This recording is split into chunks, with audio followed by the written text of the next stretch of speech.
Lagi inilah Panggung Rakyat Bersuara, kita akan mengungkap sesungguhnya.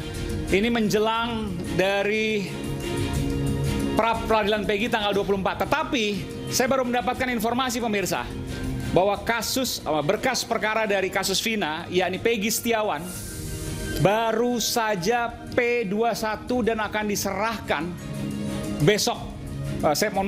Baru saja selesai dan akan diserahkan ke kejaksaan besok pagi rencananya di Kejaksaan Negeri Cirebon atau Kejaksaan Tinggi Jawa Barat. Nanti kita akan cek. Tapi intinya berkas perkara itu telah selesai di pihak Polda Jawa Barat dan akan segera diserahkan besok. Apakah pra peradilannya akan tetap jalan? Tidak, nanti kita juga akan bahas. Dan bagaimana sesungguhnya kejadian ini kita akan bahas. Sebelumnya kita akan dengarkan dulu informasi berikut ini.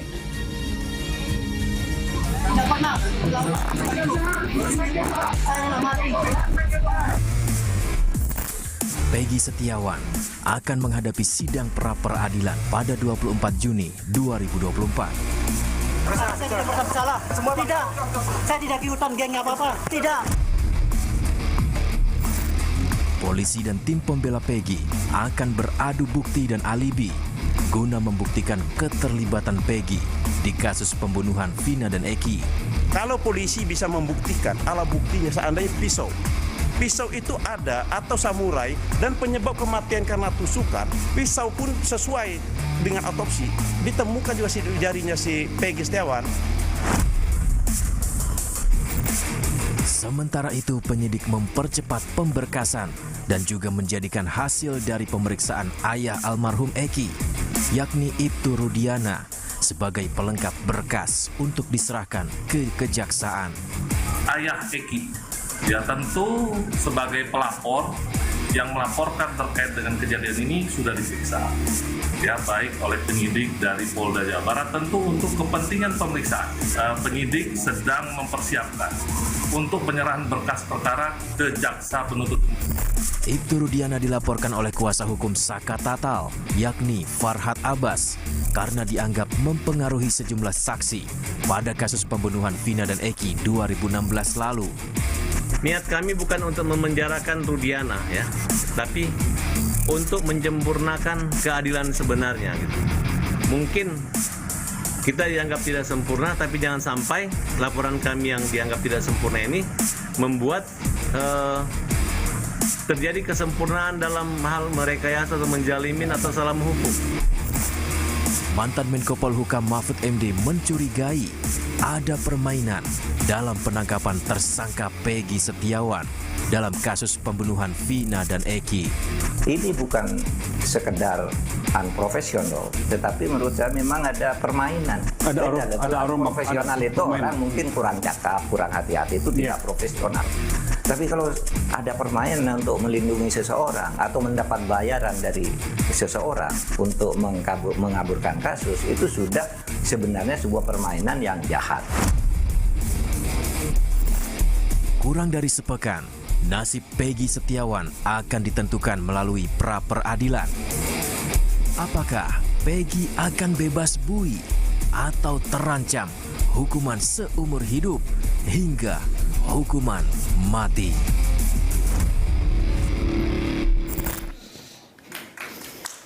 Ya. Dan telah hadir para narasumber istimewa kita pada malam hari ini. Saya ingin langsung ke Bung Tony sebelum saya ke Bung Marawan ya. Nanti saya akan Bung Tony. Bung Tony sudah dengar bahwa berkas Peggy telah selesai. Ini belum P21 ya, tapi telah selesai dan akan dilimpahkan ke kejaksaan. Ya, saya baru dengar dari Pak saya. Iman. Iya. Oke, saya mendapat informasi langsung ini. Itu biasa, kejar-kejaran.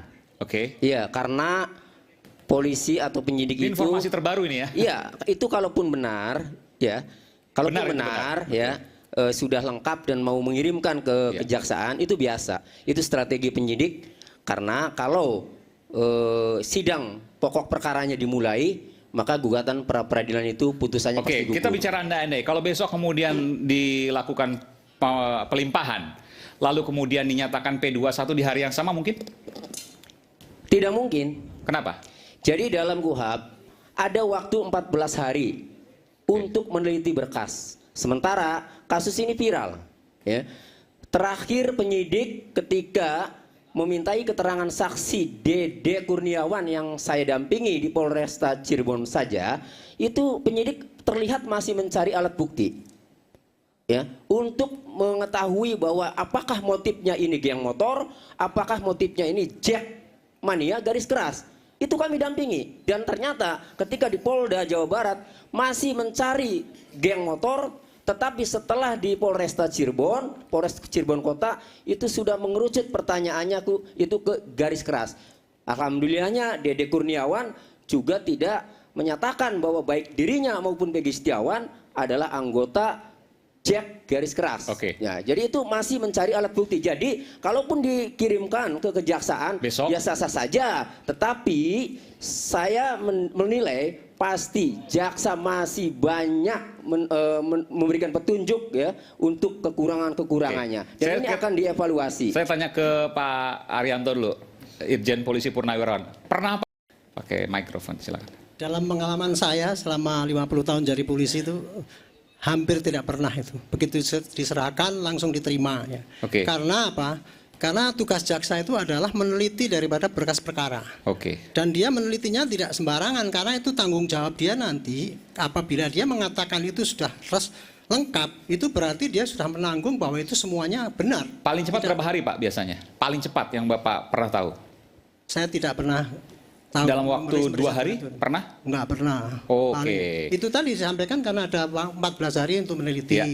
Nanti kalau kekurangan dikembalikan lagi ke polisi untuk dilengkapi ini, misalnya kurang barang bukti ini, kurang saksi ini, dan sebagainya, ngasih petunjuk gitu. Jadi dalam hal ini saya kira Polda Jabar cepat-cepat memasukkan ke sana itu mungkin ya dia ingin cepat-cepat selesai gitu ya. Tapi bagi saya itu juga termasuk riskan juga karena kalau tidak lengkap nanti malah dikembalikan. Bolak-balik begitu ya. Kalau untuk ngejar supaya tidak pra-peradilan saya kira kok enggak ya. Enggak akan mungkin ya Pak ya. Enggak lah. Artinya begini, kalau seandainya 2 hari aja enggak kan tinggal Kamis, Jumat, Sabtu, Minggu libur. Enggak. Lalu kemudian Senin pra-peradilan. Artinya bisa dipastikan kalaupun besok diserahkan berkas Peggy, maka pra-peradilan akan tetap jalan karena tidak akan mungkin dalam 2 hari P21. Betul ya Pak? Betul. Jadi kalau dituduh bahwa itu supaya cepat-cepat disidangkan supaya tidak pra-peradilan gitu ya. Kan kalau pra-peradilan itu gugur kalau sidang berkasnya itu sudah masuk dalam persidangan kan gitu kan. Nah, sedangkan kan masih ada waktu bagi jaksa untuk membaca itu dulu, kemudian bikin tuntutan dulu kan gitu kan, mengirimkan ke situ, waktunya masih paling cepat itu kira-kira 2 minggu 1 bulan lah kira-kira baru bisa paling cepat gitu. Jadi nggak usah khawatir lah itu. Pra-peradilan aja Pak, cepet-cepet itu nggak apa-apa. Sudah ada jadwalnya Pak, hari tanggal 24 betul ya, Senin depan. Juni. 24 Juni, Senin depan. Bung Tony, saya ingin tanya, jadi dari dibatalkan tadi bahwa itu bukan karena mau membatalkan pra-peradilan karena memang nggak akan mungkin juga P21. Tidak pernah ada sejarahnya dalam waktu 1 hari atau 2 hari itu P21. Jadi hampir bisa dipastikan pra-peradilan hari Senin nanti akan berjalan. Sekarang saya ingin bertanya soal itu. Apa yang dimiliki yang kemudian meyakini bahwa Peggy bukan pembunuh atau bahkan tersangka utama kasus Vina dan Eki? Kaitannya dengan pra-peradilan? Iya. Baik. Jadi dalil kami sebagai penasihat hukum Peggy Setiawan, Peggy alias Peron itu muncul dari putusan pengadilan pada tahun 2016-2017 atas nama 8 terdakwa yang sekarang sudah menjadi terpidana. Ada 11 pelaku dalam putusan pengadilan tersebut, 8 diantaranya sudah dihukum 7 seumur hidup, 1 sakatatal 8 tahun. 3 itu buron atau menjadi daftar pencarian orang. Terang namanya 1 Andi, kedua Dani, ketiga Peggy alias Peron. Kemudian setelah rame 8 tahun kemudian setelah muncul film Vina itu ditindaklanjuti oleh Polda Jawa Barat. 3 DPO tersebut walaupun tidak ada fotonya tetapi ciri-cirinya khusus Peggy alias Peron itu disebutkan bahwa rambutnya keriting, umurnya pada tahun 2016 22 tahun, tahun 2024 30 tahun, tinggalnya di Banjarwangun, Kecamatan Mundu. Kemudian Peggy Setiawan ini ciri-cirinya berbeda, sehingga ya kalau berdasarkan putusan pengadilan, ya, kemudian ditindaklanjuti oleh Polda Jawa Barat, DPO-nya itu, Peggy alias Peron itu, yang ciri-cirinya rambutnya keriting, bukan Peggy Setiawan. Sehingga, ya, kalau Polda Jawa Barat penyidik mencurigai bahwa Peggy Setiawan adalah pelakunya, maka ini orang yang berbeda. Sehingga kalau orang yang berbeda haruslah sesuai dengan SOP, ya, manajemen penyidikan tindak pidana itu Perkapolri, haruslah dilakukan pemanggilan dulu. Hanya karena rambut, hanya Ya. karena alamat. Rambut, alamat, umur juga, umurnya 28 tahun, tidak 30. Ya. Nah, jadi kalau DPO-nya benar yang ditangkap itu Peggy alias Peron, terang jelas ya ada fotonya, maka tidak perlu lagi pemanggilan saksi atau pemeriksaan terlapor atau sebagai saksi sebelum tersangka. Nah, ini ya sudah orangnya berbeda, tidak dilakukan pemanggilan terhadap Peggy Setiawan karena kami membatasi ini orang yang berbeda. Sehingga ya kalau orang yang berbeda yang dicurigai haruslah dilakukan pemanggilan dulu. Setelah pemanggilan dilakukan kemudian tidak datang juga baru ditetapkan daftar pencarian orang. Itu pun harus Itu logika, tapi di KUHP ada nggak? Kenapa? Di KUHP ada nggak? Kalau beda dengan apa yang diumumkan lalu kemudian harus ada pemeriksaan, nggak boleh tangkap tangan. Oh, itu di Perkapolri itu tentang manajemen penyidikan tindak pidana itu. Betul Pak Arianto. Saya yang Oke, mohon maaf Pak.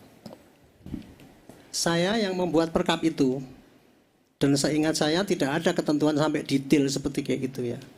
Karena yang namanya perkap itu cuman rambu-rambu bagaimana cara misalkan bikin DPO itu, maka persyaratannya apa, administrasinya apa gitu. Kemudian harus ada bukti awal yang cukup dan informasi yang cukup, dan sudah dilakukan upaya misalkan mencari nggak ketemu barulah dibikin DPO gitu. Tapi kalau sampai harus pas itu dengan ciri-cirinya itu tidak. Kalau misalnya tidak pas dengan ciri-cirinya, lalu kemudian Itu harus diperiksa dulu. Tidak sampai kayak gitu. Oke. Di dalam pemahaman saya, DPO itu hanya sebagai suatu alat untuk bagi penyidik untuk menangkap seseorang. Itu yang pengumuman yang buronan sukar itu Pak ya. dijaksa. Oke. Apa yang sukar dijangkau, makanya dia sudah datang ke tempatnya nggak ada gitu ya, dipanggil mungkin ya nggak ada, kemudian dibikinlah DPO gitu. Dan kalau memang dasarnya itu nggak lengkap, ya artinya kemudian data mengenai DPO itu ya pasti nggak lengkap. Dan apa-apa yang sampai di dalam daftar DPO itu tidak pasti persis dengan apa yang dicari itu. Bisa jadi beda. Bisa jadi beda. Oke. Karena itu penyidikan itu berkembang ya Pak gitu ya. Ya, saya tambahkan. Coba Pak Arianto jawab. Kalau orang itu dicurigai belum yakin bahwa orang itu DPO, ya. Perlu tidak diperiksa sebagai saksi dulu sebelum ditetapkan sebagai tersangka? Saya tidak bisa menjawab gitu ya. Bagaimana tadi? Apabila DPO orang yang dicurigai itu bukanlah ya DPO-nya Peggy Setiawan, bukanlah DPO Peggy alias Peron, karena jelas ciri-cirinya berbeda. Masa si Polda asal-asalan menetapkan DPO ciri-cirinya? Nah, sehingga kami menilai Peggy Setiawan inilah adalah orang yang berbeda. Apakah tidak perlu diperiksa dulu sebagai saksi sebelum ditetapkan sebagai tersangka? Saya hanya berangkat dari penyidikan. Polisi itu tugasnya adalah penyidikan. Ya. Apabila ada suatu kejahatan, maka entry pertama kali itu adalah adanya laporan polisi. Laporan polisi itu bisa dibikin polisi ataupun dibikin dia sendiri ataupun orang yang merasa dirugikan. Dibikinlah laporan polisi itu. Dari situ kemudian dilakukan tindakan penyelidikan. Penyelidikan itu adalah untuk mengumpulkan keterangan untuk menentukan apakah itu ada pidana atau tidak. Apabila itu pidana, maka akan diteruskan dengan penyidikan. Naik penyidikan. Jadi, untuk keterangan bahwa ini pasti orang yang cocok dengan DPO dan sebagainya, di sini nggak perlu diperdebatkan, nggak perlu dimasalahkan, karena tinggal polisi ini ya sekarang Polda Jabar pasti dia sudah mendapat LP. Kemudian dia pasti sudah dapat keterangan dari saksi. Keterangan yang dulu pun 2016 masih bisa dipakai karena apa? Itu Peggy itu ditangkap dalam kaitannya dengan kasus yang dulu kan gitu. Jadi kalau polisi sudah menganggap itu bukti-buktinya cukup, maka oh ya ini kira-kira ada kok diduga ada suatu tindak pidana, maka dilanjutkan dengan penyidikan. Nggak perlu, maksudnya gini Pak, tidak perlu kemudian tidak bisa langsung penetapan tersangka, harus ada prosesnya dulu. Dan yang pemeriksaan sebagai saksi, Bapak pemeriksaan sebagai jawab. saksi tidak pernah ada, itu yang ditanyakan. Tidak harus periksa saksi dulu. Oke, kita buktikan berarti gini nanti di pra-peradilan. orang ditangkap, orang pelaku ditangkap tidak harus diperiksa saksi dulu. Nah kalau maling misalkan orang nyolong gitu ya, itu kemudian tertangkap dipanggil tangan, dulu Mbak. sebagai saksi. Kalau tertangkap tangan ya. Yes, ini kan Peggy Setiawan tidak tertangkap Tidak ada tangan, Mbak. aturannya di dalam KUHP ya. Seseorang itu kalau mau jadikan tersangka harus diperiksa dulu. Bunyinya cuman gini KUHP itu. Orang jadi tersangka itu apabila penyidik cukup mendapatkan alat bukti untuk menentukan dia patut diduga sebagai tersangka. Itu saja. Jadi nggak ada isinya harus dipanggil sebagai saksi dulu dia. Saksi bisa diambil dari saksi kesalahan yang lain. Petunjuk-petunjuk yang lain cukup ya, 2 cukup, jadikan tersangka. Perkara itu nanti dianggap itu tidak cukup, nanti hakim pra-peradilan yang akan menentukan itu. Ya. Apakah cukup apa tidak. Di situ anunya apa mekanisme hukum itu gitu loh. Ya inilah nanti esensi di pra-peradilan itu adalah mengenai syarat formal ya. Itu. Umar mau tambahkan. Oke, mohon izin Pak Arianto. Pak Arianto di sini saya minta walaupun Pak Arianto sebagai staf ahli Kapolri, Pak Arianto katakan apa adanya. Tidak boleh ini ditonton oleh masyarakat banyak. Jadi Pak Arianto, di Perkap Kapolri itu harus ada pemanggilan sebagai saksi dulu. Kecuali tertangkap tangan. Pak Arianto nggak boleh dong berbohong di sini. Nggak boleh Pak Arianto, katakan apa adanya. Walaupun Pak Arianto menjadi staf ahli Kapolri. Jadi Pak Arianto, di Perkap Kapolri itu ada namanya, kecuali kalau tertangkap tangan. Harus ada pemanggilan sebagai saksi. Ada sebagai macam-macam. Termasuk nanti ada gelar perkara. Katakan apa adanya Pak Arianto. Nggak boleh seperti itu Pak Arianto. Bagus. Jadi gini ya, saya duduk di sini ini bukan mewakili polisi, bukan menutupi kebohongan. Ya. Tetapi Oke, saya berdasarkan dari pemahaman saya. Pak Arianto, tadi Pak Arianto mengatakan Perkap ini Pak Arianto yang mau bikin. Berarti Pak Arianto tahu masalah ini. Nggak boleh Pak Arianto seperti itu Pak Arianto. Lucu nih orang saya dimarahi di depan sini. Menurut saya nggak masalah. Di Perkap itu ya Pak ya, kan itulah apa itu. Kalau seorang mau ditangkap harus dipanggil lebih dulu. Di dalam KUHP itu tidak ada, Pak. Ya. Meskipun itu di Perkap ada, ya, tapi di dalam KUHP itu tidak ada. Dan kemudian makanya sekarang akhirnya akibat daripada ada Perkap itu, maka setiap advokat komplain kalau kliennya sebagai tersangka kemudian langsung ditangkap. Loh kok ditangkap langsung? Kok enggak tertangkap tangan? Harus periksa saksi dulu. Di dalam KUHP jelas tidak ada Pak itu. Coba aja nanti ada pra-peradilan itu. Saya Pak mengatakan begini, ini klien saya kok langsung ditangkap nggak dipanggil dulu gitu. Silakan aja diajukan gitu. Jadi gini ya Pak ya, sah atau tidaknya penerapan itu sebagai tersangka itu adalah penafsiran pada bukti awal yang dimiliki oleh penyidik yang nanti akan dibeberkan pada hakim di pra-peradilan itu. Kalau hakim itu menilai itu sudah cukup ya pasti sah. Tapi kalau hakim menilai tidak sah, tidak cukup ya pasti tidak sah. Itu toh saja. Jadi jangan diperdebatkan mulai dari sekarang sudah diperdebatkan. Oh bukti saya begini, bukti sana gini, sudah pasti menang saya. Keliru cara berpikir seperti itu. Jadi mohon izin Pak Arianto. Ini klien kami jadi gini Pak Arianto. Saya jelaskan Pak Arianto. Yang DPO itu ada 3 orang. 1 atas nama Dani, yang kedua atas nama Andi, yang ketiga atas nama Peggy alias Perong. Perlu kita garisbawahin ya. Berarti mereka sudah jadi tersangka. Tetapi klien kami Peggy Setiawan dijadikan tersangka tanggal 22. Nah maksud saya begini loh Pak Arianto. Ditangkap, nggak langsung dijadikan tersangka. Nggak bisa seperti itu Perkap sendiri loh Pak Arianto. Kita bicara Perkap. Saya tidak bisa mengiyakan gitu. Baik, terima kasih. Sebelum saya komentar, saya tunjukkan dulu bahwa per kemarin sore saya menerima kuasa dari saudara Suroto. Oke. Saksi pertama yang menemukan Suroto, saksi pertama yang menemukan di flyover. Oke. Ya. Saya akan lanjutkan nanti selepas Baik. jeda. Ini nanti Clear, data ya? yang bagus, data Ya. yang menarik, data yang baru. Selepas Saya jeda akan kami akan clearkan segera semua. kembali. Baik.